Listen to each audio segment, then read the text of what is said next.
and welcome back to Writing Wednesdays from the Schreibwerkstatt University of Stuttgart.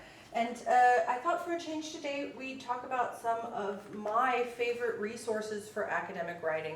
As a former graduate student, a master's and PhD student, I can tell you that the hardest thing about writing a thesis and about studying in higher education is time. I do not believe in wasting any of your time, so I don't recommend anything for anybody that I think is not extremely valuable. So these are my top 4 resources for graduate student writing at the university, particularly for non-native speakers of English.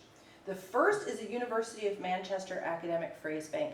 I wish that this had existed for Spanish and Portuguese when I was studying my PhD. It has all of the phrases that sound normal and natural in academic writing in English. You could use this to piece together all the phrases and just insert your data and create yourself a whole thesis that way. It saves you all of that trouble of trying to think about what you would say in your native language and sort of cram it into English. This gives you the phrases already set up for you, and it's open to anyone. If you think it's a valuable resource as I do, I highly recommend getting the PDF so that you know you will always have it, because we all know that the internet is not actually forever.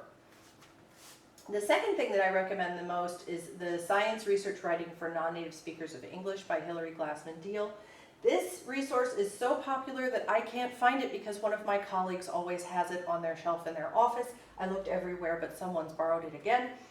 This has a lot of the phrasing that you need, a lot of the structures that you need, the standard English that you need, and it's geared towards non-native speakers of English. Part of the problem with academic writing tips and tricks type books or textbooks is that they're geared towards undergraduate students in composition classes in the United States. So students who are learning analytical thinking, students who are learning scientific method, how to write protocols and things like that. You don't need that. You've already got the analytical method down. What you need to know is how to do it in English, and that's what this book teaches you to do. It teaches you the standard scientific writing for English. If you were going to buy one book and put it on the shelf at home or in your lab, buy that book. It's absolutely worth your money. Another resource that I find really helpful is Academic Writing for Graduate Students.